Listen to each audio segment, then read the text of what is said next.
Hey, ladies and gentlemen, welcome to this Married at First Sight All-Star panel.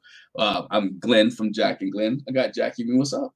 Hi. Hey, what's up? Hey, we're getting ready to talk Married at First Sight this week. We have the lovely lady of the house, Miss Talisa Ray, with us. Hey, Talisa, how you doing? Hey. Hey, good to have you this week. We're Married at First Sight, man. I know this is where you start liking it, and I start liking it. They're at home. We get to see realness now. All this other stuff, the honeymoon is over. You get all this other stuff is done. You get to see the realness of people and how they live and how they respond and how they act and how clean they are as well. Mm-hmm. I want to start right there. Talisa, we can start off with you. If you walk into Mitch's house, if you're a Christian, what do you say when you walk into Mitch's house? How do you handle Mitch after this? First off, Mitch does not like the pressure of things. So you got to think about that when you walk into his house. How are you going to, especially Kristen, because she's just all about, seems like transforming her behavior a little or adjusting it. And the only people we can change is ourselves. So I do commend her on that. So she's really tiptoeing though a little bit to me, because for you to be supposed to be eco-friendly and everything, sir, these germs and this festering E. coli that's probably in your bathtub is not good for the environment, sir. I wouldn't have just been like, he's all like, my bathroom's dirty. We looked at the bathtub and it was disgusting. Do you take showers would be my question. When was the last time you were able to take a bath? And maybe that's why she offered for him to take a bath with that whole, gave that coupon, because she know that maybe he not taking no baths. That's all I could think was, oh, he nasty. So she probably want to make him soak because she was ready to give up her goods. But I need to make sure that you clean. And they've been on vacation together. So if he's very much so environment conscious, then he is conserving water. So how many times did he take a shower on the trip? So for her, well, we'll just take a shower. We'll take a bath together in that little bitty ass bathtub, which there was no way that the two of them could have taken the bath together in that tub. Okay, I don't know. Maybe she took a bath and then he got out, and then he took a bath and she washed him, because there is no way. I don't think I could fit in the tub by myself, let alone me and a boo. Listen. But I'm glad that she decided, let me take care of his hygiene, because that's what it was. Because I walk in that house, my instincts as a Virgo is like, oh, you nasty. Like right now, my house is lived in and it is giving me the creepy crawly. So as soon as I'm finished with my hair, I'm gonna fix my house. I cannot imagine walking in there and then this room is like a garage. Sir, what is the stuff in the house? And are there bugs in there? And I thought about that too. Like what do you have festering in your petri dish in the bathroom? That's number one. Then you go into your not garage, because garages do look like that, but that's where you live. That's your place that you lay your head. So what smells are coming out of there? Also, like, what do you have? Do you have coffee beans around to absorb the smells that's coming out? I don't know. If I was Kristen, I would have been like, oh, this is not okay. I probably would have said even this, oh, this is not okay. I understand you're a bachelor, but there are some things that you should still be aware of, responsible for. Cleaning your bathroom. You could listen. Been a many times that I have actually put the stuff in my shower and then clean like the bottom part and then clean the rest of it when I got in the shower to save kind of time. You could do that, sir. Like there are ways to still save water and keep the bathroom is what killed me more than anything. Like that was just the nastiest thing. You could probably close the door on other things. Look, I'm on a whole rant about how nasty it is. Let me stop, because that was the question that you asked me, Glenn. What would I say? I would be like, oh, this is too much. That's probably what I would say. And all she said was, I'm not coming back. Right. But no, you're right. I was like, my eyes got big in the apartment, period. But the bathroom, I was like, oh my gosh. the bathroom and the stove. I was like, sir, when the last time you cleaned that stove? This is nasty. And I was just like, I don't know. I was like, so you're an environmentalist. I understand that. So that means you won't use certain products. That doesn't mean you don't use any products. I was confused. I water my plants in here, and I was like, you don't rinse the soil out the tub after? I don't understand. It was just nasty. But I didn't think about what you said too. That's probably why she did offer him. Here's a coochie coupon for a bath together. Yeah, we'll get to the coochie coupons in a minute. It's just the nastiness of the house. My thing is this: you knew you was leaving for a week to go on a honeymoon. I just grew up. My mama like, before we went on trips, I can't come back to a dirty house. Right. We took out the trash. We cut the lights off. We backed the floor. It was a clean house before. I do it now with my kids. When we go on a trip, we clean it up. Every piece of clothing has to be folded. We're going to have to put that back. Your socks got to put away. When we come back here off this trip, we're not coming back to dirty stuff. We're not coming back to anything that's not put away. We're coming back to the house where we open the door. We're happy to be home. Take your luggage upstairs, unpack, and let's keep it moving. But now, Mitch, can you imagine? And look, I know it's San Diego and I know it's small, right? But like you said, Talisa, the critters and bugs that was having a field day. They had to be living it up while he was out of town. If he lifts that top of that stove up, I had some stoves like that. When you lift that top of that stove up, it was an old stove where you can lift the sides up, got the little metal hand. Everything is living in the bottom of that stove, and it comes up at night to get whatever heat. And that's the problem was. It was like, I'm gonna take this water purification. Nah, bruh. We talk about, who was it? Lindy? Not Lindy. What was the dude's name? Mark the Shark's wife. Oh, Lindsay. Lindsay had hazmat suits. Kristen needed a hazmat suit to go into his. I didn't hear. Oh, this is my garage. You got the seats to your car. You have some other stuff back in there. What really came to my mind? Does his niece and nephew come over and play in that? His nieces. His nieces, because he watched his kids. He watched the nieces for a year. They come and play that. That's just a child thing. That's a dangerous situation waiting to happen. They pick something up. Man, look, not in my house. You got to shake the kids' clothes off before they come back home. Mm-hmm. For him to be a environmentalist and a quote unquote minimalist, it was too much stuff. 15 surfboards, all the surfboards and everything that was there. It was just a lot of stuff, and it will turn you off. No wonder he couldn't get none a year. You can't take a girl back to the spot. She walk in that, and if she was turned on, she turned off now. You can't take nobody home. You can't take nobody home with that. That's crazy. I wouldn't even show anybody that. I wouldn't even like, you know what? Nah, y'all can't even come in here. We cut that. Nope. Y'all not even coming here. It's dirty. I'm not even letting millions of people look at me like that or talk to me about that. Apparently it wasn't dirty to him. It was dirty to everybody else. If I'm Keisha, next time we go on an after party, that's the first question I'm asking. Like, Mitch, why your house so dirty? That wouldn't be very diplomatic to ask it like that. She would have to say it differently. Anyway. I would hope she would say it just like that. How do you why your house so dirty? Why your house so nasty? 41 years old. You couldn't hire a maid? I'm sorry, that's me. If I knew the camera crew were coming. Oh, that's what he said. He was like, well, if you knew you was leaving, you should have got somebody to come clean it while you were gone. The sister-in-law probably would have helped. The sister-in-law probably would have been like, sure, no problem. Mm-hmm. And I'll make sure to use like vinegar and baking soda, earth eco-friendly products from those places that sell them. Like, what was he thinking? I have no idea. Well, let's hop off his cleanliness. He hopped on Kristen in this episode. Oh, yeah, I'm gonna let you go first, Talisa, because I have a problem with Kristen wanting to have sex with Mitch.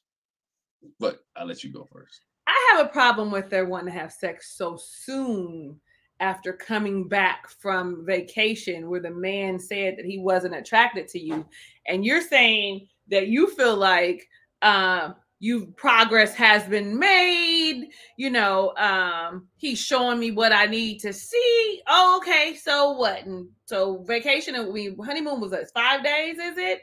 and then you home, so you looking 6 days. He told you at about day 3 he didn't like you, so 2.5 days was enough for you. Really what it was your box was chirping. Your bird was chirping, and you said, this is my husband, so how can I get what I want, because physical touch is my love language, and still keep distance. Well, it's too late now. You've already shared with us that where he on one instance is, I've never had an adult, never been in love as an adult, as a mature adult. Sir, that's a problem at 41. And you are easily infatuated and attach yourself. So, and you're already talking about, I know I'm going to fall in love with him, because that's your pattern. And the only reason you feel like it's different is because he said he didn't like you. And so for you, it's okay, instead of day 1, because, lilies, they like casual sex. So it would not have been a problem. Not that there's anything wrong with it, but that's what they do. That's like that if you got any lily friends, they're going to tell you, oh yeah, no, I could meet a guy today and then do it again tomorrow and do it again the next day. Occasionally, okay, because I'm not here to judge nobody. But that's her MO. So for him to say, no, I don't like you, felt like a challenge, and now I got you to help me scratch my itch.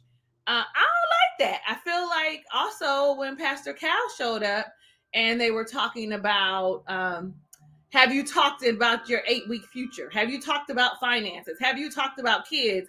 And the answer was no to everything. But you guys have these in-depth conversations and you feel like you're getting to know him. How so, ma'am? Somebody help me understand what she's learning about him as it pertains to their relationship. You have a 1-week lookout. That sounds like for him. And you're coddling his detachment style. You're coddling him by saying, I'm not gonna pressure him. I'm gonna be on his level. Ma'am, you want a long life, loving relationship. Both of y'all feel like y'all at the end of your rope and that this is your one last chance. I wouldn't be coddling him at all. I'd be like, okay, well, I understand that that's an issue for you, but it's not for me. So let us find a compromise so that we can start talking about what it would look like. Because all you wanted to do was get into my panties after you had the tequila. And after I took, an L from you telling me you didn't want me and I handled it with grace, and that was you were attracted to my graciousness for me not cursing you out is what she probably should have did. Listen, I don't think Pastor Cal know about Mitch either. I think we all looking at Mitch like, what? And we're looking at Kristen like, what? Because for me, though I like her as the person she's portraying, I'm disappointed that she caved in. Already we home, day 2, right? I'm disappointed at that. And I'm just disappointed that, she can't hold her own. Like I thought she was gonna be able to, but she can't. And she's not showing me in this moment that she is. She's gonna go right along with everything he said. Okay, I'm sorry. I'm done. I feel like I was repeating myself. No, you good. That was my point too. Is like, why was it so quickly that you want to have sex with him? Because you've been wanting to have sex with him on a honeymoon. You wanted to scratch your itch, but then even when you was on honeymoon, you're like, I wanted to, but I didn't want to. The dude just told you that he wasn't attracted to you and ugly, and you still want to have sex with him. But he ain't called her ugly, but still. I was like, dang. You say I'm not attracted to you. In my mind, you got to this a guy. I'm not attracted to you. I don't like your looks.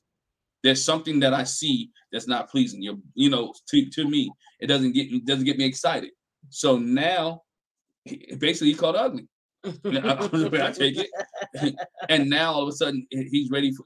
Again, she wanted to take care of herself. She wanted to make sure that her needs were met, and she loves the aspect of marriage. She loves marriage. Think about it. She's been left at the altar. My marriage finally worked. I didn't have to spend my life savings. I didn't have to be he didn't leave me on the beach. I didn't find out he was a bum. He does have a job. We fine. She's even happy with the fact that he makes less money than her. Right? She's happy with that. She's happy for the idea of being married. She said, I'm cool with that. Because what she said was, I just want somebody to be with me. Or in so many words, I just want somebody to be with me. I'm not worried about the money. We're going to be okay. I just want a companion. So she's willing to take whatever she gets from Mitch. All 30 seconds, she said. No, I'm just kidding. She Because said on the after party, she says we're gonna work on it, going longer. She said after party wasn't that long. That's what she said. So I really gotta watch After Party. I miss Yeah. it. Yeah. She Keisha asked her how it was, and she was like, it was Maybe he was excited. Yep. It I'm sure he was. I'm sure he was excited. It's been a minute for him, and he's celibate by force, not choice. Right. He got forced to be celibate. But I was gonna say too, what have they been talking about? Pastor Cal was like, have you talked about? And they were like, no, nah, I'm like, so what have y'all been talking about? Nothing of substance, nothing at all. Nothing. Kids, baseball, the surfing, the beach. They didn't have anything. They really knew. They hadn't even talked about, like I said, the income. He had to whisper in her ear right there. They hadn't even talked about finances, and that is big. I mean, that's a huge thing. His job. What's your work schedule? All those type of things. How are we gonna adjust dinner? Are you a family person? Are we gonna spend family time? What's the situation? How are we gonna handle all this? Mitch didn't want to have that. They didn't have those conversations. So you spending all this time with somebody. What are y'all doing? Watching TV? No, I don't even know if they've been watching TV. Hanging 10. Yeah, right now in this relationship, I know it's happy for them, but I can't see it. I don't know. I don't see her going anywhere, but I can see Mitch becoming unsatisfied with the relationship, and probably because he's got commitment issues. Yeah, he's self-professed. He's a self-professed non-committal person. He said it. He might be sabotaging that, and plus he got the goodies now too. He might act stupid after he got the cookies. Right. It's almost like what do I have to look forward to now? I didn't like you as it was. And now you've given me your goodness and mercy, and now I'm all like, thank you. And and I also watched her say that she was excited about laying in the bed with him and making dinner for him. And I'm all like, okay, so what is he doing though for you? What value is he adding to you? Absolutely none. None. You probably, and I thought when you said, Jackie, what are they talking about? It dawned on me. They're talking about him. They're talking about him, and not even like the in-depth, vulnerable, pull the layers back to him. They're talking about what he does, his hobbies, how his work is, who his friends are, what he does on the weekend. They're not talking about anything of substance, and she's not even getting to talk about who she is. Nope. So I don't know. She's gonna be a doormat. Yeah. That's the other thing. Did she say that on After Party too? So she was like saying, when they talked about the apartment and getting used to his environmentalist lifestyle, like she has to go to they go to the grocery store that he likes to go to with the organic food and stuff or whatever. And he's not using no plastic bags. Don't put them vegetables, no fruit. It just be rolling on the conveyor belt. She said, I'm in there cringing, like not the tomatoes just rolling around. So that goes to what you said, Talisa. It's about him.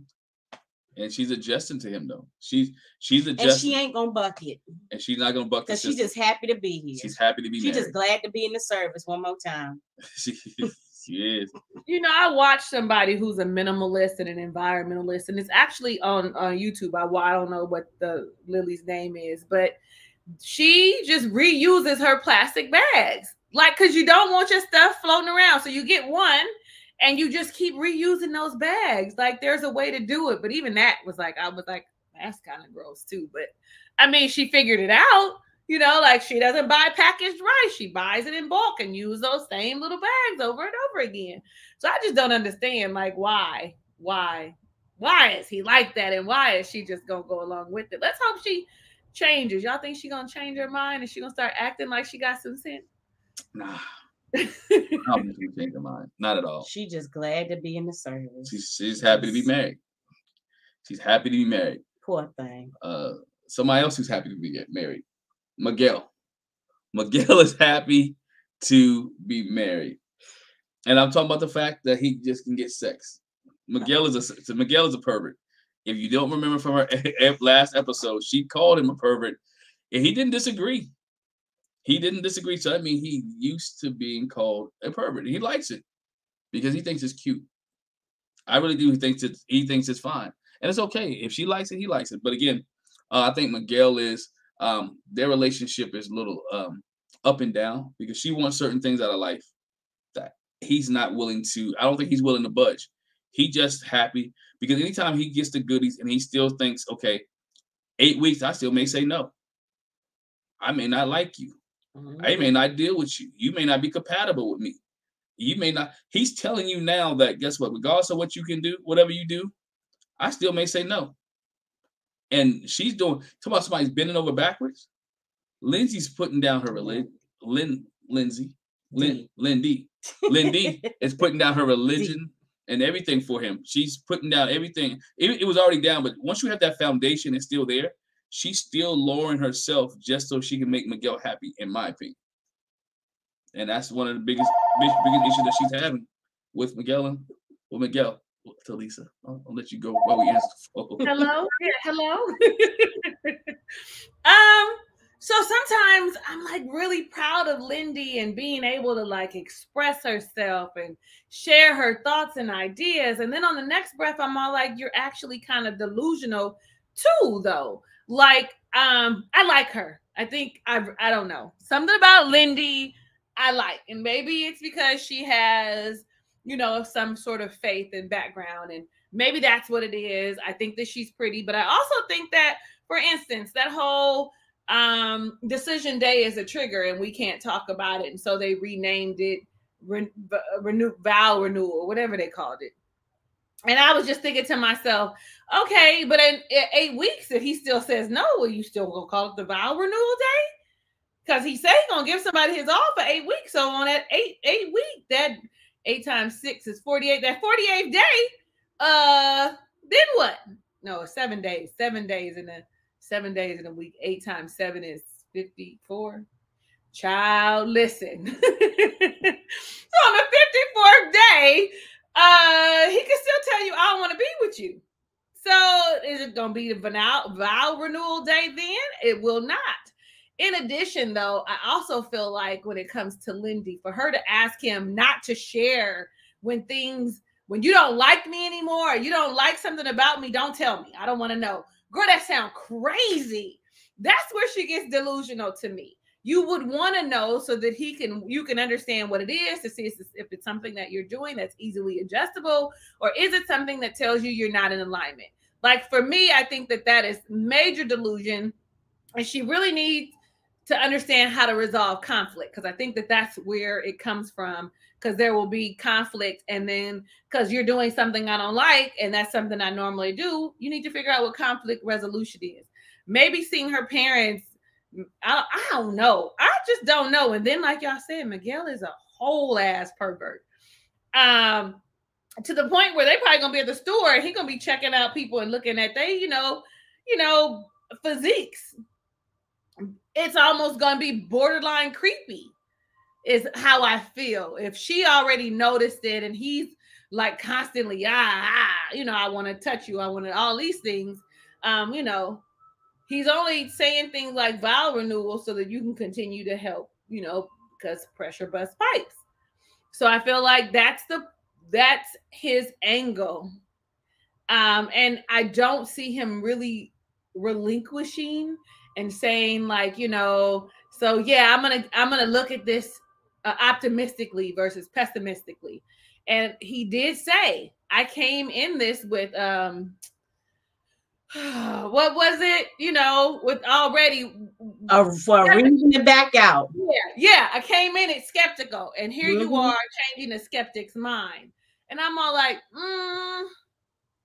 are you listening to the things that he's saying?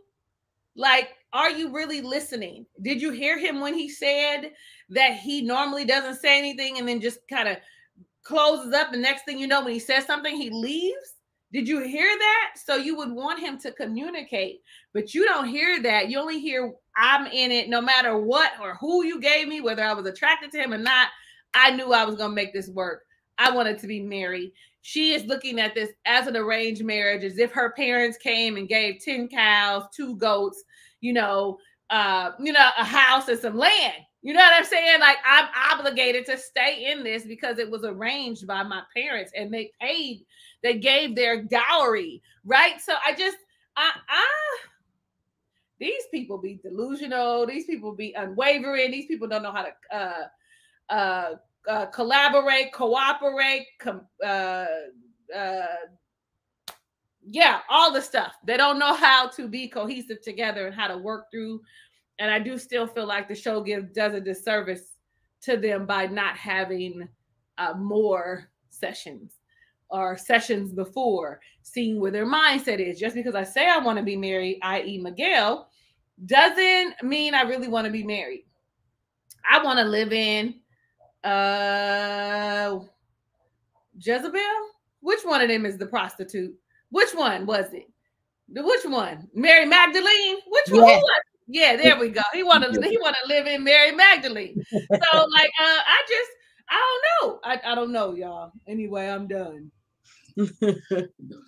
I don't know what to say for them. Each week I'll be like, gosh, it's just he's sacrilegious. Oh my gosh, that irked me. That irked me. He was like, oh, these my Dungeons and Dragons books, and these my Bible. And she was like, here you go again with that sacrilegious talk. He's not gonna stop doing it. He's not gonna stop doing it. And that would be an issue for me. I'm like, you think you funny? It's not funny. I understand you don't agree with it, but don't poke fun. Don't poke fun. And so I go back to the conversation before when Lindy talked about how important the sexual aspect of a relationship was to her, and that's not going to change either. He's not going to take that serious. He's just going to get, like we said before, he's going to get his itch scratched too, and that's what it's going to be. But I think it's funny that he said he found it that their connection, it usually takes him months or even years to get the connection that he says they have in a few weeks. I was surprised he said that. I was surprised he said that. That's because he had that divine experience. It felt like God had came into the room. That's all that was. Okay, I'm sorry, Jackie. I'm sorry. For real. She whipped it on him real quick. She hooked him up and hooked him up a couple times. She didn't have to worry about taking none of that. And she don't joke on when he dressed up in his Dungeons and Dragons outfit, the bear. Silly. I'm the bear. I'm like, bruh. I mean, these bear. This is my alter ego, Bear Man. Bear Man. Each his own. I'm not knocking anybody, but each his own. I'm just saying, that's wouldn't have been the way I was sprung it on her. But again, he's telling her when they met Pascal, he's telling her, hey, look, I'm looking for a way to leave, and if you do something that I don't like, deuces. He's telling her, and she's saying, I don't want to know. This is a perfect recipe for a storm. Mm-hmm. She don't want to know because he's gonna leave, and she ain't gonna know why he leaves, and she can be distraught, crying, upset. But he could be like, "You didn't tell. You told me not to tell you." But like Talisa said, that's his MO anyway. He literally said that. He said, "I be checked out way before I tell the other person I'm checked out, and when I tell them I'm checked out, they're shocked. They like what?" And so you're gonna contribute to his pattern. Don't know. No, in this space, we're supposed to be getting married at first sight to do something different than what we did before. So you ought to encourage him to please, yes, do tell me. Please, let's do communicate about it. Right. And if my feelings are hurt, my feelings just get hurt, you know? But can the thing is she, I don't want to say smart. Smart is not the word. Experienced enough to see the signs, right? When he checked out, he's doing certain things now the certain way. Mm-hmm. And when somebody starts become uninterested in you, they stop doing certain things. They stop saying certain things. They stop spending time. And do you think she can notice when he stopped doing the things that he's normally been doing? Maybe he stopped pushing up on her at night, or stopped laying close to her. He spent more time at the Dungeon and Dragon hut and less time in the bedroom or the coffee shop, wherever they play. I don't know. Books A Million or Barnes and Nobles or I tend to think because and I'm not still. I'm gonna just say it. I tend to think because he's into cosplay, he's used to acting. That probably what's happened is, again, he's kept up the facade. That's why they're shocked when he's like, never mind. I think he's probably the type to keep up with the surface stuff, and underneath it's like, I do not like her, but I absolutely cannot let on that I don't like her no more. So let me still keep cooking dinner. I'm gonna still bring some flowers, and I'm just doing it out of habit. I don't really mean it, because it's no way he could come to the end and be like, you know what, I'm not feeling it, and they wouldn't be like, but how? Unless he was still keeping up the facade. He's used to dressing up, so he's used to acting. He was like, oh, hey girl. That makes totally good sense. Mm-hmm. But even when he talks, sometimes you think he's playing. I think sometimes you think he's trying to say what makes her.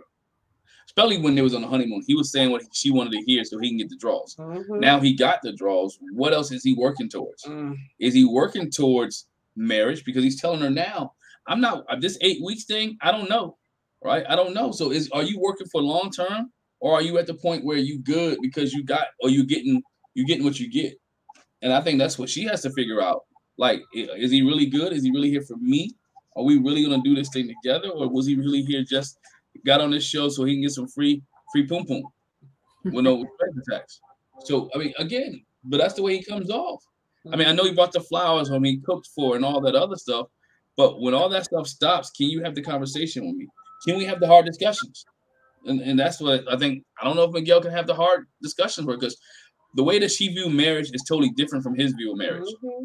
And I think it's going to be. Their views are totally different of how husband and wife is supposed to be. Anything else you have on them, Talisa, before we? No. Right.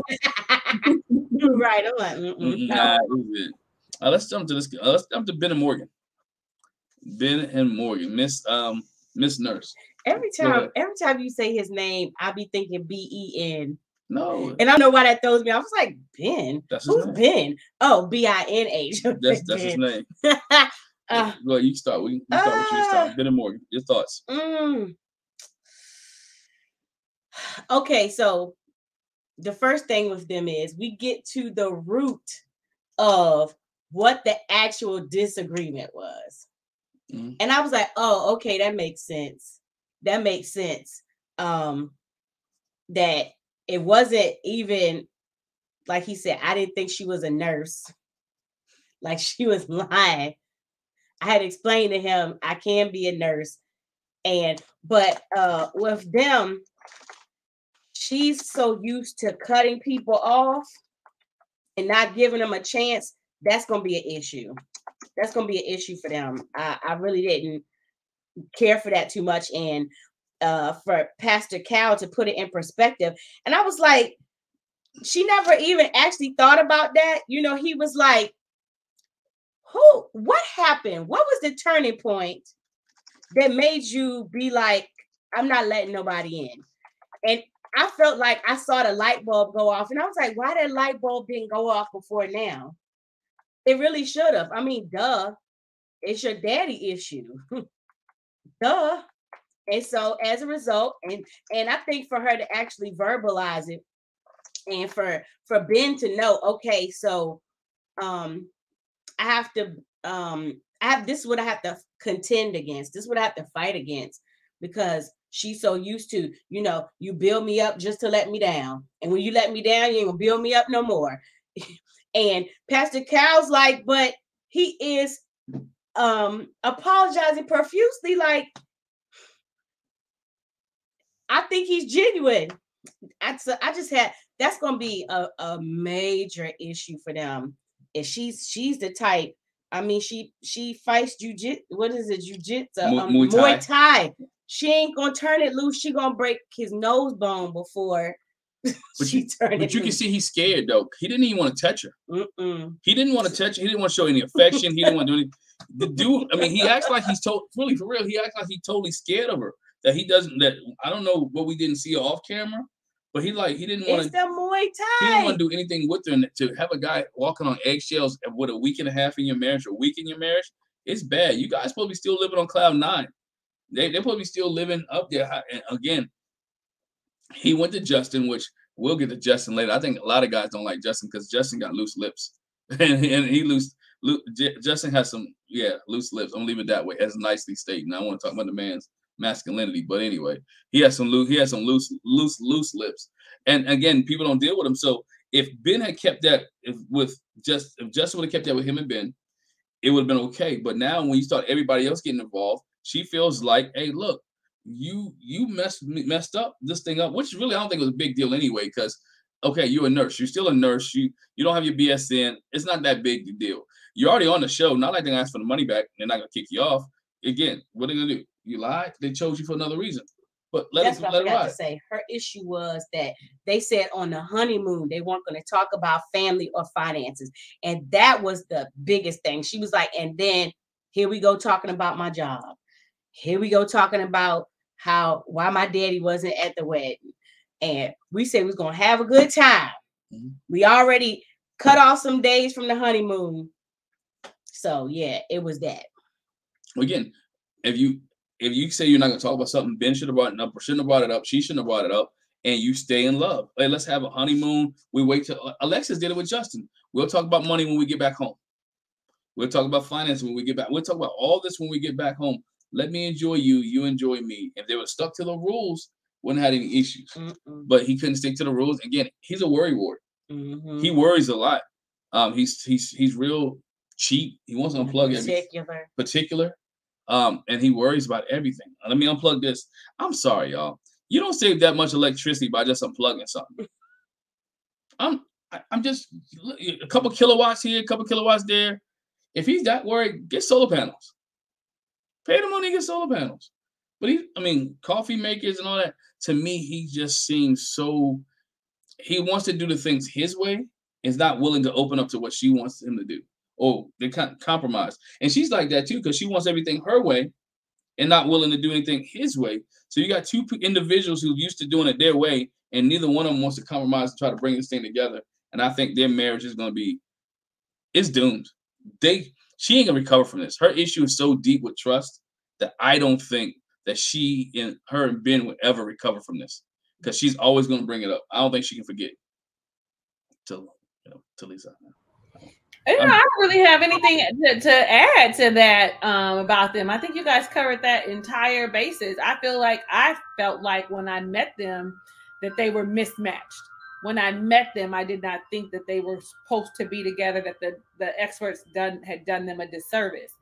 But I'm just going to add to the fact when Pastor Cal said, show her some affection or whatever, and then she tapped him, or what, he tapped her or whatever, and was kind of, not like homeboy kind of. And then he said, well, I'm going to go on YouTube and figure out how to be affectionate. I thought to myself, oh yeah, y'all doomed. Because sometimes, the physical intimacy, and I mean the actual act of having the sex, is the one thing that saves a relationship. Like sometimes that might be the one thing that you have in common that says, this is good enough for me to try in other areas. So you're not going to be good at trying that, and you already are having family and financial issues because her background is so different than yours. Y'all are doomed. Sometimes, I hate to tell you, the relationship ends up ending anyway, but sometimes that good old passionate lovemaking prolongs things for a little while, actually makes you be like, well, let me try. And then if the trying doesn't work, then of course it can't save. But it'd be the one thing they say, that's why they call it digmatized, because the women be still trying to be in the relationship, trying to figure out how to make it work when it's not going to work. And I'm just going to be honest. Like, it ain't like I ain't never been there before. I have. But it fizzles out because that's really all they have. But my God, you don't even have that. You don't even have that no more. So I think you guys cover everything. Her trust issues, him bringing up family and finance after saying not, was the big issue. And actually him opening his mouth added to it. Like, it wasn't your responsibility to share with your buddy Justin because he's sensitive like you. Justin is also delusional. You have to look at the full picture. Who are you talking to? And if you see that he's already telling his wife that I'm in love with her, You better believe he's telling her all the stuff. They are pillow talking for sure. All she has to say is, well, what you and Ben talk about today? And you're going to throw up everything y'all talked about. You know, he talked about his relationship. And then you could stop. But she would have been like, well, what about the relationship? And you felt obligated, Justin, to continue. So I feel like they're doomed. I don't know how they're going to recover, even us looking at the snippets, and we know how they manipulate those and make us think it's one thing and it's not the other. Her just talking about it tells you that it's not, she's not going to take his advice. The whole who's in control of letting the walls down? Yes, we are. But I'm going to tell you this. It's quick to get them walls up, and it takes a whole lot more effort to bring them down. It's not for women. It is not a mindset of, I forgive you, and today I'm letting it down. It is a process. You have to show me that you are actually making progress. And even then, it might not even be the whole 8. It might take more than 8 weeks for you to show me. Like, you have to put in some serious effort. Sounds horrible, but I think most women would agree. Once our trust is broken, or you do something we don't like that causes the wall to go up, it is hard for us to bring it down. So very hard. I'm almost like, yeah, we might as once it's up, yeah, we might as well say forget it. It's over. I'm done. That's all I got. I don't know. I'll let me go off on a tangent right there, because since you brought that up, and I think it was John Maxwell in his leadership book, he talks about that, how I have a trust bank, and when the trust bank is zeroed out, it's hard to refill it. It's hard to refill it. And what we should be doing is, we should, the next person, when we go from one person to the next, whoever it is, if it's a parent, if it's a spouse, boyfriend, or girlfriend, they should all get their own trust bank. But unfortunately, a lot of us are paying for the lack of trust that somebody else has done. And so you got to do double time, because I'm doing it for me. I'm trying to overcome the deficit from this person, and I'm trying to build my own. And he got a long way to go. He got a long way to go, because yeah, when you've been in that, I don't trust people for years, and especially when it's one of your parents. That's the person is supposed to take care of you. They're supposed to be there. They're supposed to love you. They're supposed to have unconditional. So I'm the only guy on here tonight, so I need y'all to help me out, right? I'm being devil's advocate. So how can a man in Ben's situation help build that trust back up once the trust is gone, right? We know he lost the trust. How does he help? How does he build it back up? You got to be faithful, and you got to make a point to do. And when I say faithful, I mean you got to always do what you say you're going to do. There it is. You got to always say what you say, do what you say you're going to do consistently. And I mean, that's it. Whatever it is. Whatever it is, that's it. If you say you're going to be there, be there. If you say I can cry on your shoulder, be a shoulder for me to cry on. If you say you're going to get the groceries, get the groceries. Yes, ma'am. Put gas in my car, put gas in my car. Yes, because ma'am. you don't think the gas got something to do with it, but I'm gonna be mad because here he is, inconsistent again. Inconsistent, breaking my trust. I can't believe the things that he tells me. I don't have nothing to add, because that's what it is. You have to be a person of your word continuously, to show that I can trust you, that what you say is true, because that's what broke it in the first place. You not saying, you telling me we weren't going to talk about family and finances. We did. That was number one. I don't trust you. Then on top of that, I shared something with you and you shared it. So now it's compounded. Yeah, you got to really be consistent in your word and deed. Definitely. What does the four agreements say? Be impeccable in your word. That's what it is. So, hey, that I think Ben's checked out because of finances anyway. Because he saw that student loan debt and he was like deuces. He was like deuces. But I want to add on something else that you said that I forgot about, the YouTube thing. Grown man, bro. And this is my thing was about Ben. You're a grown man. It made me think, why do you have to YouTube how to be affectionate with a person that you like? One of two things. You ain't been in a lot of relationships. Is that your engineer background that you really, I want to use the word nerd, I don't want to offend somebody, that smart or that out of touch with relationships that you don't know how to be affectionate? affectionate to me, I think just sometimes I think being naturally, as a man or that affection comes naturally. Some people, whether it's holding her hand, reassuring her that you're there, having a conversation. I mean, there's some things reassuring. Knowing, I know you ain't been married before. You've been in a relationship. This is not his first relationship. So again, you have been affectionate in past relationships. This is the thing, though. Not only, okay, the question is, do you know how to be affectionate? But at this point, he just turned 30 years old. You don't know to ask somebody, how can I hold your hand? Is that what do you want from me? Well, you got to remember too, in the beginning, before this debacle, as he called it, they were hugging and cuddling and spooning. And he said she was on the opposite side of the bed. So now he has the issue of what's his face last season. What's his face? Who was with what's her face? Look at that. The people. Is it Mark? The black couple. Oh, Jasmine and Michael. Thank you. Yeah. I don't remember these people's names after the season's over. I don't know. I know what they look like, but don't know nothing else. Like who? What you talking about? Yeah, he's gonna have that same issue trying to regain that space. And I thought that she liked him. She liked him physically. He's got a body out of this world. He get a haircut, different kind of haircut. He's gonna be all right. Okay, I thought it was just me. No, I don't like that haircut. I don't like that haircut. He's a different haircut. He's gonna be all right. And you're right, Glenn. It comes natural when you feel it reciprocal, like it's reciprocal. Right. It comes natural. If it's closed off, it's not gonna be as natural. It's gonna be, I don't know what to do, especially for somebody that's 30. And somebody just said that the Asian K-Mac, the Asian community are not really affectionate, and so that also plays a part in it, right? Yeah. So I don't, this is a tough one. They have done them a disservice. I want to Mona, I want to answer a question real quick. No, it's not Ben's job, but as a husband, he has to learn how to know what her luggage is in the walls. He may not say, "Oh, you need to drop these, drop this, drop this, drop that."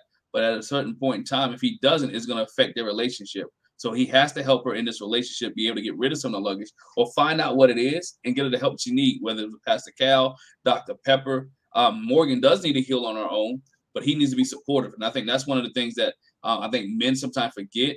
We can't make them drop it, but we can let them know that we're here for when you do drop the luggage, and when you support it, then I'm supporting you as you walk through your healing, as you walk through your process of tearing down your walls, as you walk through the process of letting this baggage go. That I'm here. Well, I was going to say, and not so much that Ben has to heal her, but it's just like I said, he has to overcome other people, the lack of trust she has in other people, and build his own. So it's not so much I'm trying to heal her, but I'm trying to let her know, for me, I'm there. For me, you can trust me. For me, as for me in my house, I know what they did, but I'm going to do different. Exactly. Yeah. But on the flip side, Ben should know now. Ben has to, we talking about Morgan trusting, Ben has to trust Morgan again. Yeah. Because the biggest issue from last episode was that she lied. And that was his problem. How do I handle the lie? How do I handle it? I don't know if she lied. Because see, I think the way it was misconstrued. Mm-hmm. He figured because she didn't have that one class that she wasn't a nurse. Mm-hmm. She is a nurse. She's a registered nurse with her associate's degree versus having her Bachelor of Science degree. Right. Yeah. Still a nurse. Just one gives you a different degree than the other. Like, and I think that's what a lot of people miss. But hey, No, you're perfectly right. That's what I want to bring out. He didn't understand, so he didn't know what it was. So he took him being naive in the situation, not knowing that, and ran with it. And now that's why they're in the situation they're in. Somebody called him an alien because he don't know nothing. He don't know nothing about cats. He don't know nothing about affection. All he knows about babies. I don't know. You might be right. You might be right. He might be an alien. I'm not a cat lover, but I do know you don't stick your finger into a cat's ear. Right.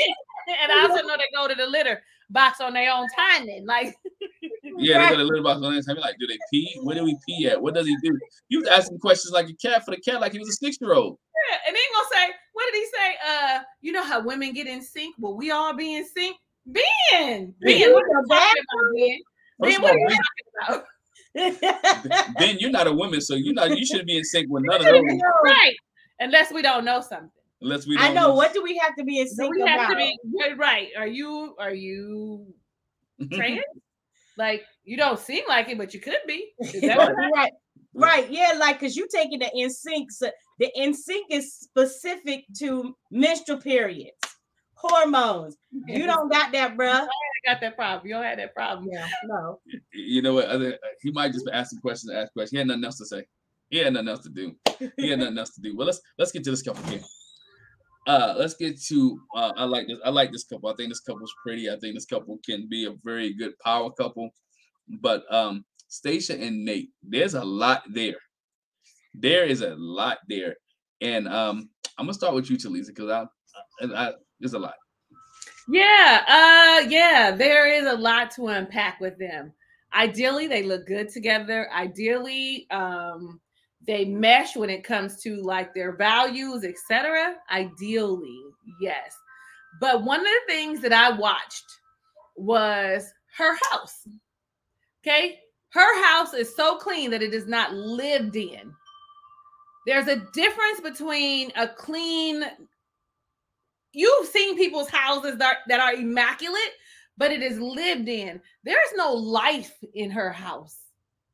So for me, what else do you do other than work? Who else are you outside of that? Your house is not showing any personality. You can have somebody come in there today and move in with your furniture. There is no trace of you, is how I see her space, including the staging of the bedroom. Though I love you having the tray on the bed, all of that looks like I'm about to go in here and buy this house, and they've staged it for me. So for me, that your house is a reflection of how you are. People walk into my house and it's warm and it's inviting and they love it and they be like, I could just stay here forever. And I'm all like, please don't. But you walk into her house and it feels cold. It feels rigid. It feels unwelcoming. So is that her personality? I mean, really, I want everybody to think about their house. And when you walk into your house, how does it feel? If your house is cluttered, so is your brain. So is the way you think. Everything is always chaotic and is in a clutter. Because I know when my house is in disarray, that is exactly how my thoughts appear. So that was one of the things I looked at. And it also showed me that she wants all the control. Though she seems like she's willing to compromise and allow him to lead if he shows that he can, I'm not really sure. I really want the two of them to work. I really do. But when she walked into his house was clean. He's a bachelor. His house was immaculate to me for a young bachelor, a young single man. Yeah, he had a couple red wine stains in the glasses. I mean, you ain't never washed the dish and be like, damn, I forgot. Let this soak. Because maybe he did have a fun night and it sat up all night. It's this in there. It'll stick in there. And, maybe he didn't know. You know what I'm saying? Like, those are things that she didn't think of. The empty plastic bottles of cleaning solution means he cleans up. Okay, maybe he needs to get some more. You got the oatmeal containers? Hell, who knows? Maybe he's being like Ben and gonna not Ben, but what's his name? Mitch, and gonna reuse them for something. I mean, you guys, listen, I'm thinking about my 15-year-old and how he uses something and then he just puts it back because they lazy. Okay, no offense, but they lazy and they just don't want to go walk from where they were to the trash can. I don't want to put it up. I feel like those are small adjustments, very small adjustments that are going to happen. He may not be obsessive compulsive like you are because that's what she is, but he definitely is clean. And I feel like he is going to do his best to appease you in that manner. He ain't going to be nowhere near like you. He got his clothes in the closet on the towel. I mean, you show him where you want him to go. He's going to put them in the hamper. It might take some training. All of us, it takes a while for us to get used to something. But I think she's going overboard. I think she's overthinking and overanalyzing. And that's how her brain works, right? When Pastor Cal came and they talked about the income differences. And he talked about children and how he wanted, to make $250K. And we can't until I get to that goal. And then boom, she makes $450K or whatever it was, for over $400K a year to your $150. Sir, I think you'll be fine. I think that you would be fine. Okay, she has her shit together. And though he doesn't seem like he's intimidated, I feel like there might be just a smidge, now seeing where she lives, right? Now seeing, now we're living together. So you're going to see how well put together she is. Also, how critical she is of you and a little judgy of you. All of these things are going to affect them. And I really, really want them to work because they do look good together. They do complement one another. Hopefully they can get out their own way. I'm sure I'm missing something. They talked about intimacy, having physical intimacy, and why she's waiting. That she needs the emotional connection because before, this is why she got all emotional with Lindy, was because it felt like I'm a task. Like this is something I had to do, and I don't want to be in that space anymore. So I don't know. Yeah, I listen. I want them to work. I really do want them to work. She said that she's a lot, and he doesn't know. No, he doesn't, because he's still learning you. But I'm gonna say you are a lot. You are a lot, and hopefully you're gonna know how to compromise, Tasha. Because I feel like they be watching, y'all. They do be watching. I feel like they be watching. So give them some advice in your little comments too, like, like tell them that about compromise, and hopefully when they go to these therapy sessions and they get these tools, that'll help them, because that's something she wants to do. I want to hear what y'all got to say, because I'm sure I missed something. Let me be over here nodding and agreeing. You said something that, I mean, we touched on it, but man, you just really brought it out about how cold and uninviting her house was. I mean, we talked about how it was staged, but I was like, yeah, it's not.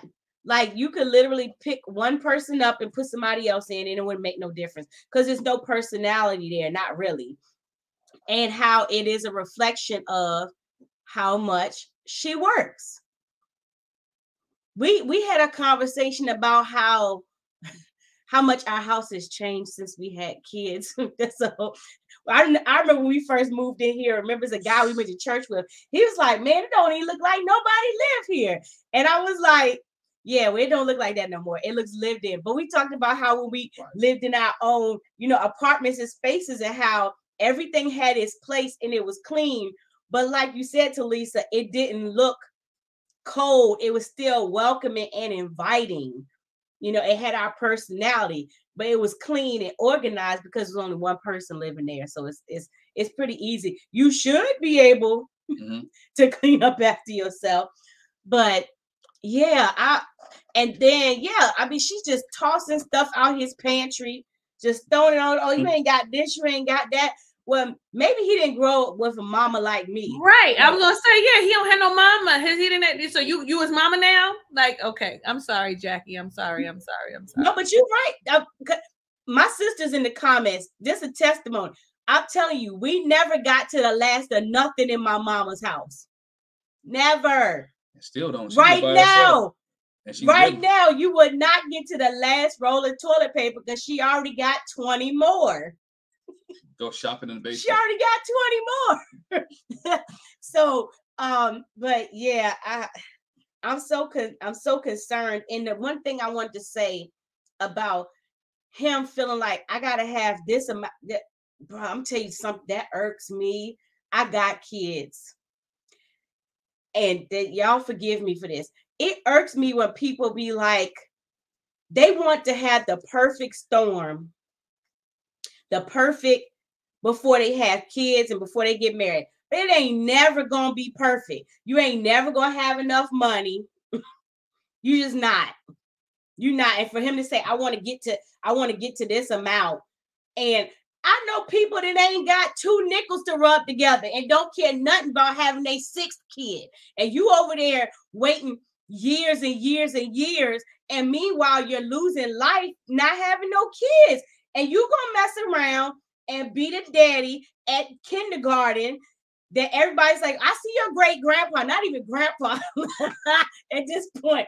Your great granddaddy here to get you. That is my daddy. You've wasted time. You waste, and I'm gonna get on this. I'm gonna get off my soapbox. time is not promised to nobody. So while you waiting for the perfect time, time is eluding you. You cannot get it back. And next thing you know, they not going to be around. You ain't going to be around. The house ain't going to be there. The job ain't going to be there. And you was waiting for perfect. And it ain't never going to be perfect. Never. My little heart, I got a little teardrop in the back of my eye because I have a friend who passed away. She was only 34, didn't have any children, had never been married. Didn't go to work one day, and they went to check on her, and she was gone. Life is not promised. So what are we waiting on? Why aren't we living the life that we want right now? Yeah. That is all. That is all. You over here preaching. I'm about to start shouting and carrying on. Like, there it is. But I think that's what Stacia's saying. Stasha's saying, look, I make enough. We're okay. I want to have kids. So let's get this party rolling because I'm getting older. I want to have a family. I don't want to change my last name. I want to be able to be connected to a family. And so what makes me feel like I have a family is when I have kids. And I think that's why she's real pressed on having kids. And you know what, Nate, I like you. We see things. We see eye to eye. I see that you are a hustler like me, that you are a worker, right? That you are moving. And I think that you're a good guy. But he's dealing with some of his own insecurities because, again, he never had that mother figure. So I don't even know. And then his dad looked like he was real rough and tough. And so I don't know if I can be a good parent. And that's why when you hear people say, I'm going to wait till this, and this, it's something why there's something else there behind the money. Well, my dad didn't give me everything I wanted when I was a kid. They told me no. They told me to wait. So if I had this amount of money, I can get my kids things that I haven't got. Right. The kids things that I don't want to need. Right. So the issue is that he wants to be able to provide the things that he don't have, but knowing that if y'all two put together, and I know California is expensive, but I think with $600,000 a year coming in between both of y'all, I think you could do okay, right? I think you can do fine, right? So if somebody said in the chat, if Nate's making that much, I don't know. I ain't in that man's pocket. I only can go by what he says. He said he's making $150,000. I'm gonna take him for his word. She's making 400 some grand. They make about 500, close to 600,000. I think you can be okay. Now the problem is, can she change her lifestyle when she do get kids? Right? When your 2-year-old have a blowout, or your 1-year-old have a blowout, and all this stuff goes on in your house or in your family, can you make the change when the 2-year-old writes on the wall, right? Because everybody had a kid that wrote on the wall, right? They wrote on the wall. Right? So everybody got somebody can write on the wall or do things like that. Can she handle that? Right? We'll see now when Nate live with her. If he don't wash a dish, do she blow up or do she go behind him and wash the dish? Do she, what I'm saying? Not saying she do it all the time, but how does she communicate to him when he doesn't take the shoes off? Or when as he says, I come from the gym and I'm tired, my body hurts, and I don't hop in the shower right away. Now, I'm not telling you to lay across the bed. That's kind of, whatever case may be. I'm not telling him to do that. What I'm saying is get that one little chair that you sit in that's not cushions, that don't have any fabric in it. Sit in that chair until you go in the bathroom and change up, whatever case may be, and then come out. But what happens when he does that? That's what I'm waiting for. What is her response when he doesn't go into the status quo of what she has her life to be? And I think Kay Wu said it too. That house that she was in, it does look like she's getting ready to sell it. I mean, it could be one of the houses she might be living in. I know a lot of real estate agents. I have a lot of real estate agents who are friends who live in houses that they try to sell. They buy a house, they're living in it, they fix it up, and they're waiting to sell it. So it might be one of those things. And then she might just be that clean. But again, when you're that clean, what are you hiding? What are you dealing with on the inside of you to cover up those type of things? Because she looks like she does have her stuff together. But at that point, that's why you intimidate men, because he feel like, I can't live up to that. I can't live up to. I can't. You know what? By the way, I can't be that clean. I can't do that. By the way, I don't make that much of money. And then even with the sex piece, I understand her waiting because she doesn't want to just give it up with no feelings. She does because she's done that a lot, right? And she want to make sure that whatever her Nate has is for real, and whatever her Nate they might be situation. Elijah Wan and Katina. They may not have it at all for the 8 weeks. They might wait till the whole season over. And I think Nate's willing to do that because, and I know some of y'all may clap on this. Nate knows he has a good catch. Nate knows that he has somebody that can bail him out, that can help with his business ventures or can be in his back pocket. He don't really have to go to the bank. Can you let me borrow so-and-so? I got this idea. Let me do this. I got another idea. Let me try this. Let me try this. And so he ain't gonna try to mess. He got a good thing and he doesn't want to mess it up. But she can give him some things that other people can't give him. And so that's why Nate likes the fact that she can help him be a power couple and put his name out there. And to keep him, I don't want to say relevant, but to keep him flowing. Nate is ready for his best life. Hey, he's ready for it. Nate got to come up. Nate kind of hit the lottery a little bit. I'm not trying to. He's gonna get to be an influencer just like he wants to. He's gonna be able to everything they do. He's gonna be able to record it. He better get his YouTube channel started, okay? Because listen. Oh, he already has one. You were here last week. He has one already. Oh. Yeah, he already has one. He talks about money and finance a little bit on his YouTube channel. I'll share with you after we get off. Yes, please do, so I can go look like what? Let me see what you're talking about. Are you you got some personality? Let me see. Sasha has one as well. I checked hers out, but she hasn't posted any while. Her is more real estate, rehabbing houses. You can see where she tried to do different things to try to generate extra stuff on YouTube. But he has literally been posting videos while we're watching. Yeah, while we're watching. Oh, I can't wait. I can't wait. Yeah, he posts weekly. They have the potential after being on the show to make money.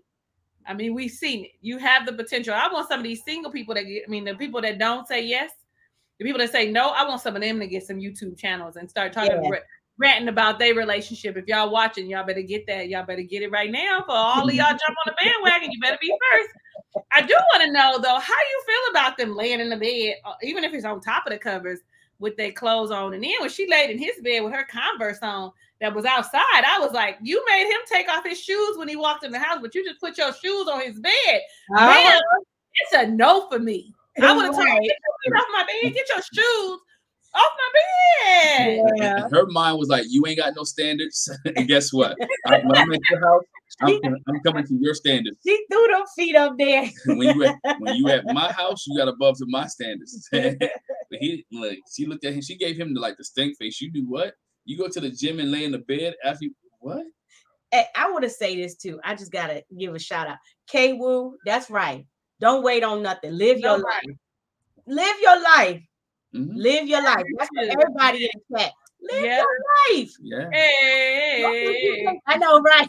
Don't think you can't do nothing because you ain't married. Don't think you can't do nothing. You know what I'm saying? Live your life. Don't wait on nobody. And I think that's what Stasha was like. Look, because she said it. You got to go back to what she said. She said, I don't need a man. I don't need a man. I want a man. So that means I've been living my life. I want that companionship. Within this relationship, I want kids. And the way I can't have kids, gotta have and be in a relationship and her based off her values and what she's seeing. And that's what she wants. So she wants that. And then I think that's why she's trying to live her life. She's trying to live her life because you figure every time she talks, my goal is to be to create generational wealth. She's talking about creating generational wealth, not having lack or not having anything. And I create enough generational wealth and residual income, I can do whatever I want. And that's why she's flipping houses, doing what she's doing and hustling. That's why both of them are hustling. And he has the same mentality. That's why I think they're going to work well together because they both have the same mentality of hustle. Now the problem, I think the problem, he just can't get upset when her hustle brings in more than him. And him signing that prenup, knowing that he ain't gonna get much. That posting up, that he ain't getting much off of her hustle after they get separated, because they did sign a prenup. Married at first sight do make you sign a prenup, but again, the posting up is like, hey, he got to realize whatever. Hopefully, they can build enough trust that posting up never makes a difference. That they stay there forever. Wine glasses. Yeah, well, we all know the wine glasses is probably him and Megan last time she came over. Watching the sunset, watching the sunrise. Watching the sunrise. They was drinking wine and watching the sunrise. From his beautiful balcony view or window view, because it was a beautiful view. You know that's what was happening as they played Jenga or whatever game. Yeah, but Nate and Stasha, he has to get past his past hurt, and I think that's the biggest issue. He doesn't open up, and she wants him to open up. Like, what is your issue? What is your problem? Yeah, I don't know. Okay, she wants him to open up, yes, but she wants him to open up the way that she does. Yes. In the same way, which I think is unfair. Yes. Yes. I think that you should open up and be vulnerable, but because you have an issue with not having a relationship with your dad, does not mean that he ain't cut all emotional ties, that woman is dead to him. Right. That she did not exist. It was like she gave birth and then disappeared off the face of the earth when he knew she wasn't available. He does not have that same emotional attachment. And so you cannot be mad that he's not talking about, yes, I had it hard without having my mom. All of those things were probably true. But he has, I know that a man's thought process is different than ours. I feel like they will cut something off and block that and compartmentalize it way before we can. It does not affect them the way that it does us. And I think it's unfair for her to want him to communicate the way she does. Yes, open up and share, but understand that his sharing looks different. I don't know. Talisa, you're 100% right. Because us as men, you make us mad today, we cut you off real quick and move on and won't think anything else. Women have feelings and emotions, and they want to know why. They want to know why you do this, why. We as guys, some guys, I can say all because I don't group everybody in the same package. Some guys be like, you know what? Bump her. She ain't been here for 18 years. I don't care. Don't need her. Don't want her. And I'm moving on. And that's a coping mechanism. Yeah. You know, I act like I act like she don't exist. She could walk in here right now. I'd be like, Ann, who are you? Who are you? Yeah. Reintroduce yourself, please. So, and everybody's not ready to deal with their childhood trauma and deal with their issues. And like Talisa said, everybody deals with it differently. You can talk about it. He don't want to. It's done. It's over with. I'm over it. But, you know, plus also his dad, because his dad was a military guy. So I grew up with a military guy. So he's just saying one of those type of deals. Hey, you know what? All right, son, mama ain't here. Get over it. You still have to take out the dishes, take out the trash, stop crying. You better suck it up. Trying to build a strong young man. And he got to the point where, you know what? I've been this way and I don't want to deal with it. I don't want to deal with it. And I've always been raised to do this, that, and other. So doesn't make it right. But Nate's father was, again, military, and that was strong for him. I think that's one of the keys there. All right. All right. So let's get to this train wreck right here. Woo. Doggy wars. But not doggy wars. Doggy wars. That's what I call it. It's doggy wars. Doggy gate, doggy wars. And I don't want to offend anybody. So I'm do it. Do it. I'm gonna preface it. My husband he's not a big animal person. He's an animal person, but he's not a big animal person. Like you know, like she was like, oh, that's my baby. Like an animal would never be his baby. I just have a problem with that. I do. I mean, I have a problem with people loving their animals so much more than they love the person they with. Now I have a problem with that. And I'm not even talking about the dog fight, because I thought Justin was wrong, and I thought the way they introduced the dogs, in my opinion, were wrong, because the way Alexis came in the house, she let her dog just roam free off the leash. They didn't try to do anything to get the dogs to kind of meet and mingle and to work with each other. It might have been an hour process, or it might have been 3-day process. It might have been a week process. It might have been, we can't throw all these people and all these animals into one place and expect this thing to happen, right? So it had to be some kind of a process to get them to know each other, and it was not done. And I blame Justice a little bit, because again, Justin a little bit, because he knew his dog was aggressive. So again, him being naive to the fact that his dog, just because he gets along with Alexis, doesn't mean that his dog will take on the same human qualifications or that he has and get along with her dog, right? They're animals. You can't control that interaction, and animals are territorial, right? So his dog, and look about it. It was his house, right? Or they was in an apartment. No, they was in the apartment. They was in an apartment. So it's a new area, new territory. Dog does the only thing, and they feel threatened. So you have that aspect of it. But back to the before you get too far from that, I want to say this real quick.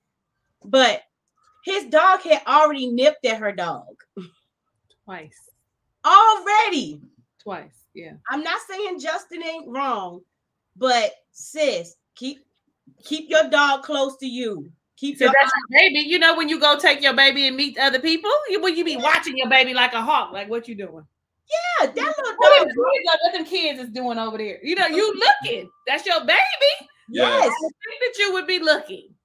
Newton walked up behind Maya, and Maya was like,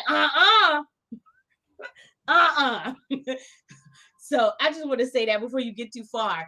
She should have had her dog on a leash. She should have had eyes on the dog, because after that first time, Maya growled and bit at Yeah.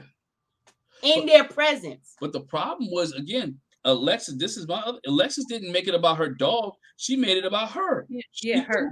She said it wasn't about the dog. She said, I'm scared I can't live here. I can't trust your dog that he won't attack me. So she made, again, it went from being about the dog to being about her. And I asked myself, okay, is there something we missed? I had to rewind. Is there something I missed? The dog did.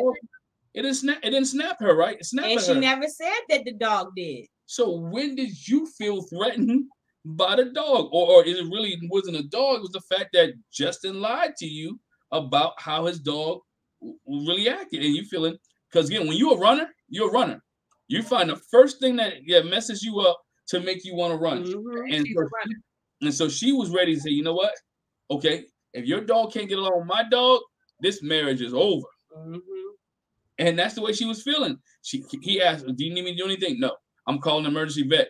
I know how much that vet bill costs. Right, we had to do that before. When you call a vet after hours and take an animal there, we had to take our dog to a vet after hours. That bill is crazy. And that was like 10, 15, 17, like 17, 18 years ago. So I can imagine what that emergency vet bill cost. And they gave him a little cone around the neck, gave him some medicine, paid like $400 for that cone. But anyway, it's just a lot in that relationship that when this happened, right, when this happened, it set a lot of things off of her. And I don't know if she can recover, but I'm going to let y'all go because I'll let Talisa. Oh, okay. I'll go. I just love how she kept saying that marriage was easy. The two kept saying it don't take no work. Well, ma'am, you about to figure out how much work it takes to hold a marriage together because your baby was just bit by her sister. Okay. Her sister through whatever. I don't know. But you about to figure out how hard it is because now you have to figure out how do you trust this man that you just told that you loved him at the honeymoon, 5 days in, y'all love each other. So now you got to figure out how do you move forward with someone that you love in quotation marks.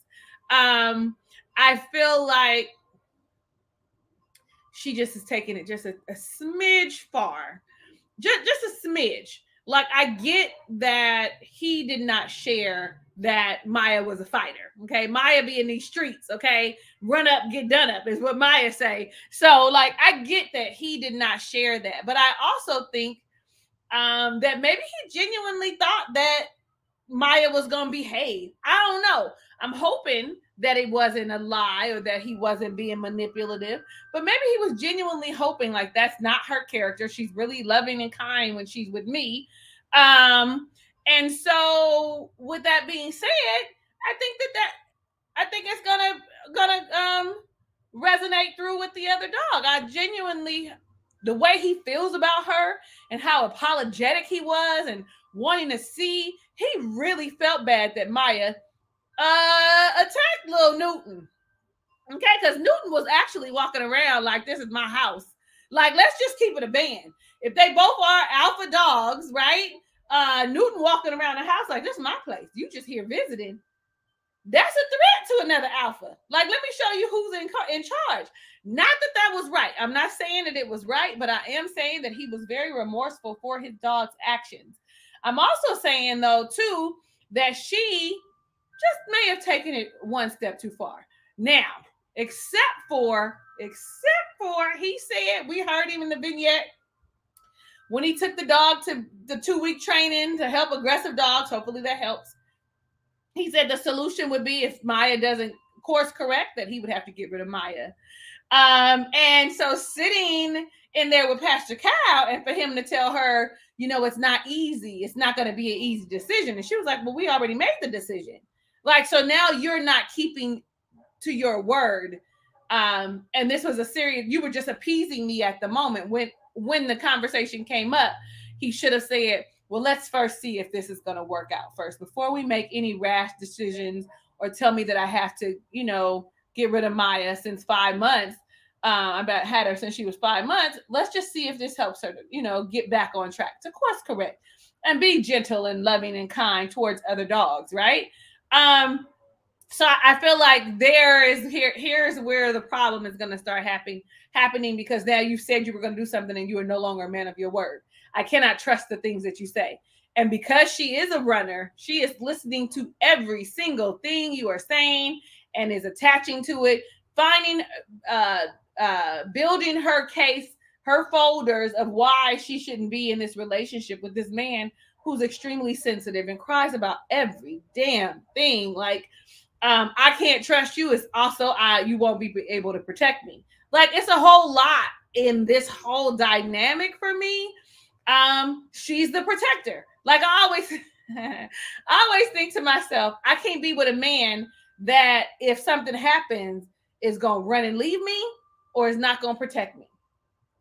I don't want to be the one because I could protect this. Now I ain't gonna even hold. I could protect this, but I don't want to do that. I don't want to be with a man that I can run over. I don't. I want somebody that's gonna stand toe to toe with me and tell me you're dead ass wrong, Talisa. Like I need that. And so I feel like she's one of those people that needs someone to say, you ain't gotta say mean, then love and kindness, but I don't think that he's gonna be that person. I don't think that he's gonna be able to stand toe to toe and tell her, where she's wrong. I don't know. This is I don't know. I don't know. I knew this was a bit much, too fast, too much, too soon. With the whole honeymoon, I knew it then, and I knew she had lost her mind when she said, "People say marriages work, but this is easy. You talking out of turn. You're talking out the side of your neck about something you don't know nothing about, ma'am. Because there is nothing easy about marriage. Do you not know anybody that's married?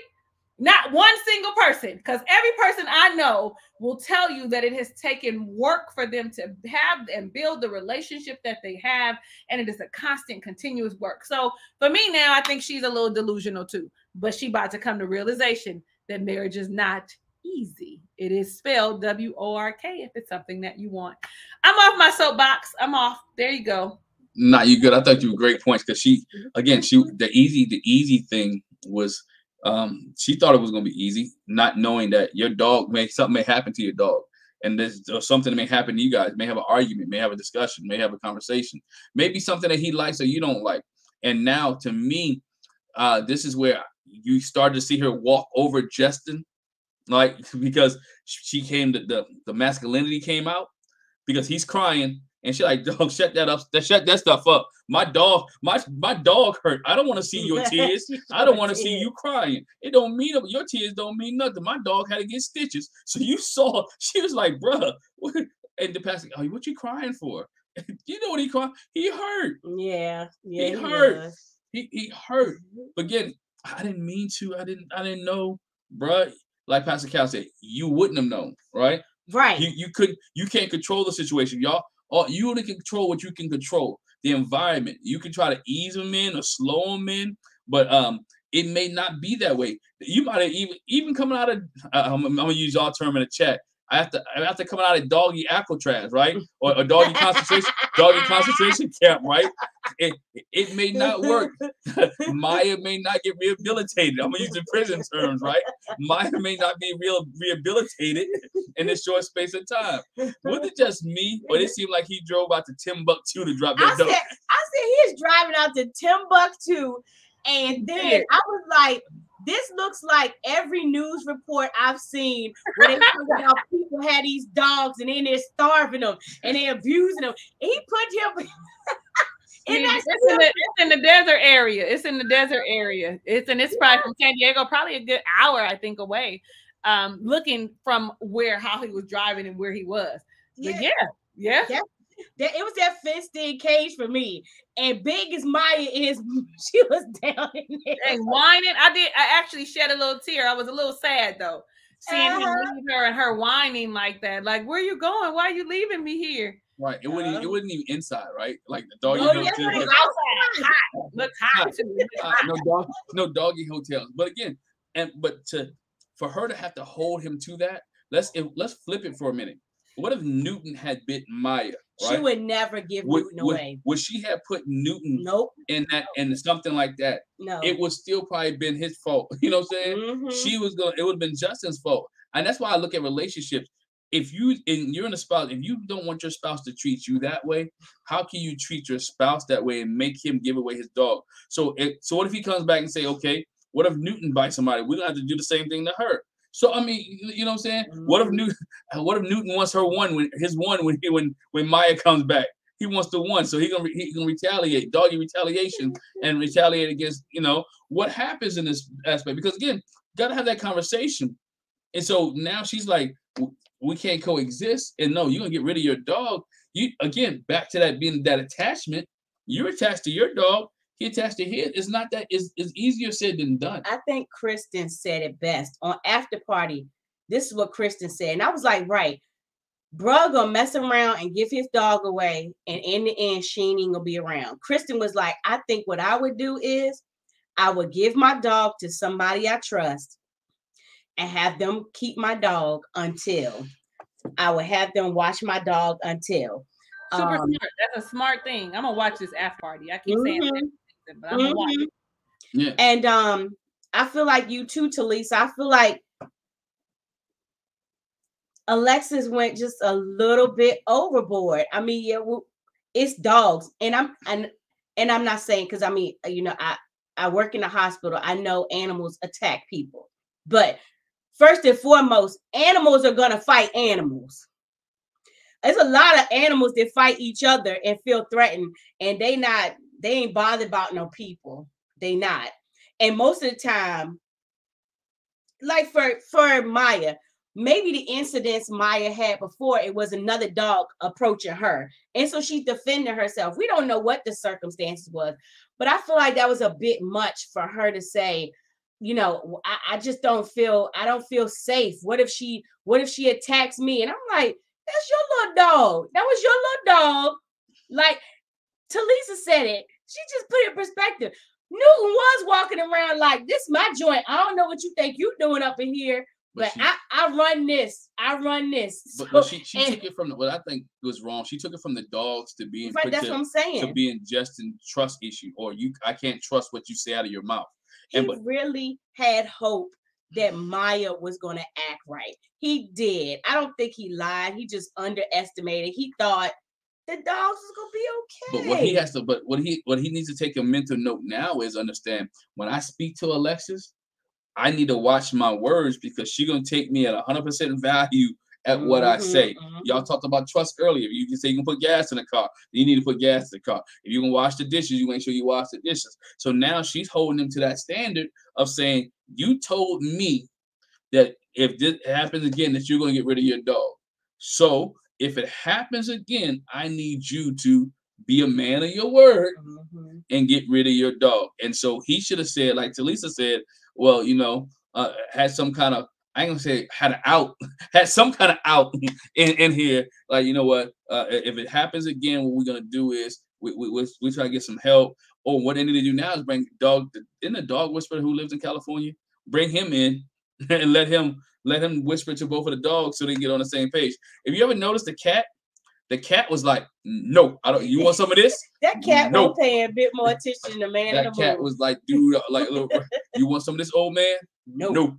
And just walked on out the way. That cat had what? Nothing. And I'm sitting here like, dog, he got a cat, he got a dog and a cat in this little studio apartment. Right, and they don't have beef. So evidently, Maya evidently can coexist with other animals, because we know cats and dogs, though it be like TV, they really be having beef. Cats be really antagonizing the entire F out of dogs. Like my little dogs, when the cats come around who think they live here too, them dogs be trying to get to them. Them cats will antagonize you. So you know that there has to be something else.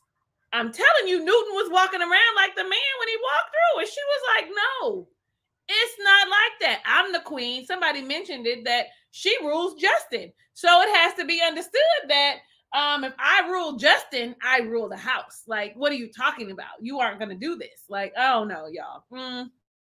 Yeah, you know, it did. But again, Maya was like, well, I'm on a leash. You walking free. You know, he had Maya on a leash, and Maya and Newton was walking free. So it's a lot of things that when Alexis really looks at it, it could have been done differently. They could have, my biggest thing is they could have integrated. I wouldn't have integrated the dogs together in the small space anyway. I would have did it at a park or something.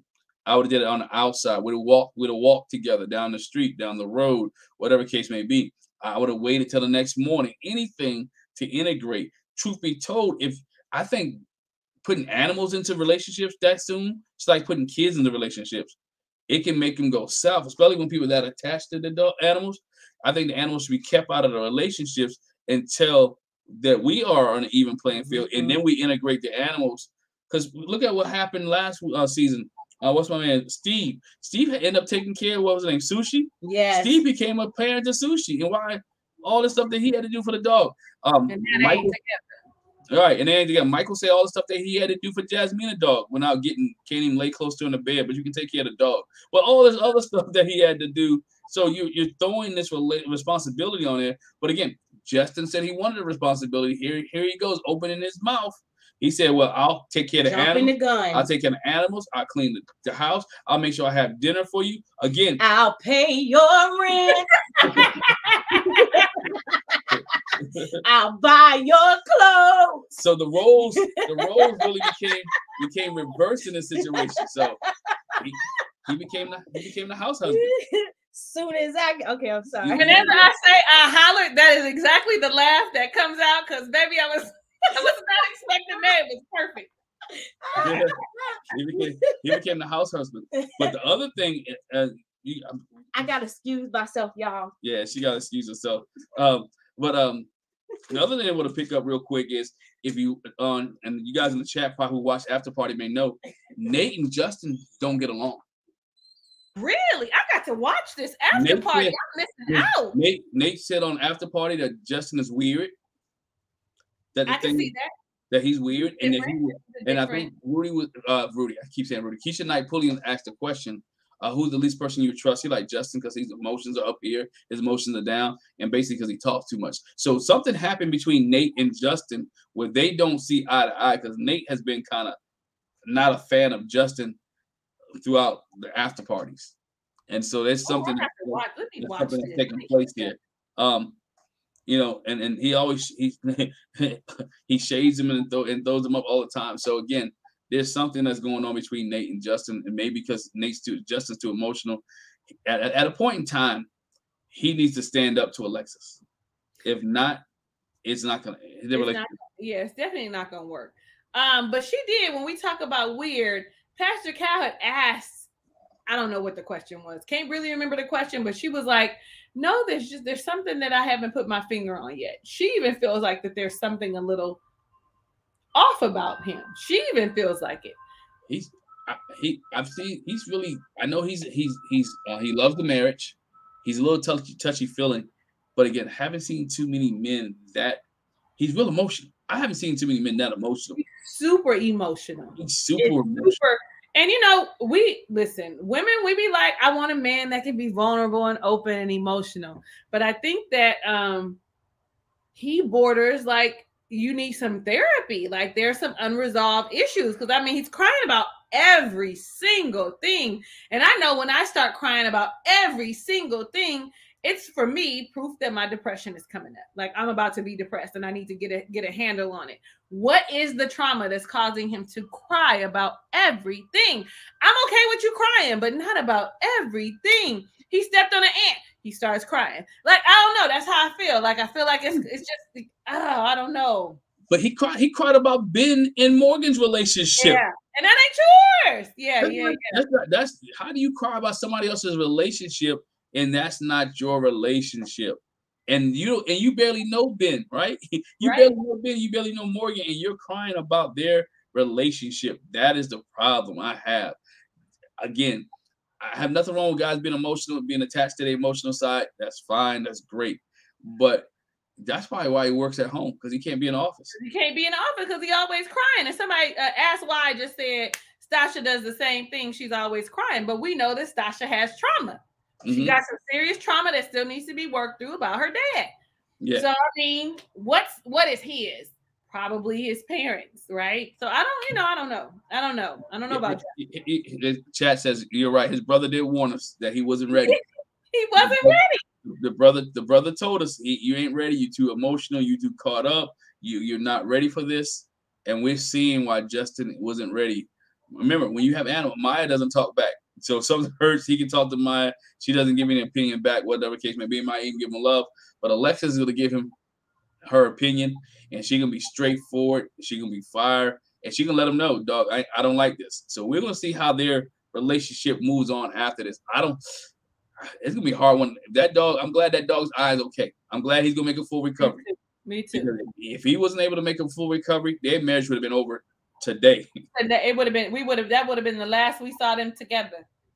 Yeah. As long as the dog is good, don't mess with her baby. Can you imagine what happens if she has a real child? She's that mother that comes up to school and start beating every little kid up. Listen, she'd be like, oh, I fight kids. Get your mama, because I'm going to fight her too. That'd be her. Yeah, that'll be her. I fight, and he'd be back there trying to hold her back, like, no, not today. And she pulled it off from me. But yeah, she's that one. But that's Married at First Sight for this week, man. But it was interesting to see how these couples progress from here on out. Preview looks like it's gonna be fireworks from Lindy. It's gonna be fireworks all next week. It's like next week's episode. F-bombs and everything. I'm excited. Yeah, she's dropping F-bombs and everything. Family and friends come next week. So we see how the family and friends come in, what they can tell the partners about their families and friends. So we're excited for next week to see how that pans out and how that shapes up. So Lisa, anything that you want to drop? I know you still have your journals out there. Go ahead. I do still have my journals, and my intent was to bring one and sit it next to me to show y'all like this. Woo. But I didn't.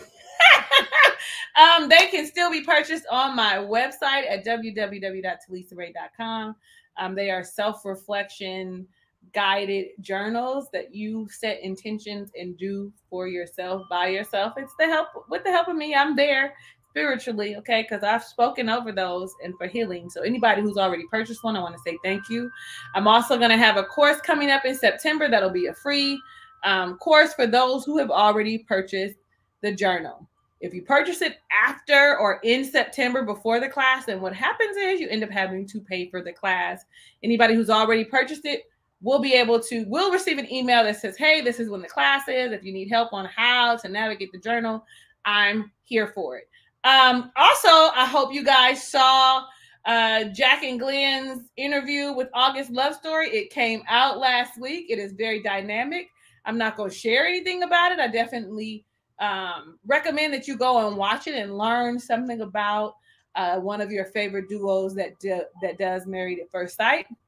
In addition, though they aren't here, I want you to go ahead and subscribe to all of us, Jack and Glenn, me, Talisa Ray, as well as August Love Story, so that you will be in the know of what's happening with us and hear our own reviews. I'm going to just tell y'all, any of my Ray of Sunshines that are in here, this is going to be my review this week, okay? I normally never put these up, and I'd be meaning to, but this is the actual review. I will not be re-reviewing Married at First Sight because I didn't do it before this, so all my opinions are already out, okay? I love y'all. Hey, once again, make sure you go to TalisaRay.com and get her journal. It's wonderful. It's great. I saw Jack reading it the other day with it. So it's wonderful. Make sure you do that. Once again, subscribe to August Love Story, Chloe Johnson. Anybody that's been on here, please do that as well. We thank you for joining us. Thank you for being in the chat. The chat has been great always. We thank you guys. Check us back next Sunday. All right. Again, at 6 p.m. We'll be talking more Married at First Sight. Appreciate y'all. Y'all have a great night. Stay safe this week, and we'll talk to you later. Peace.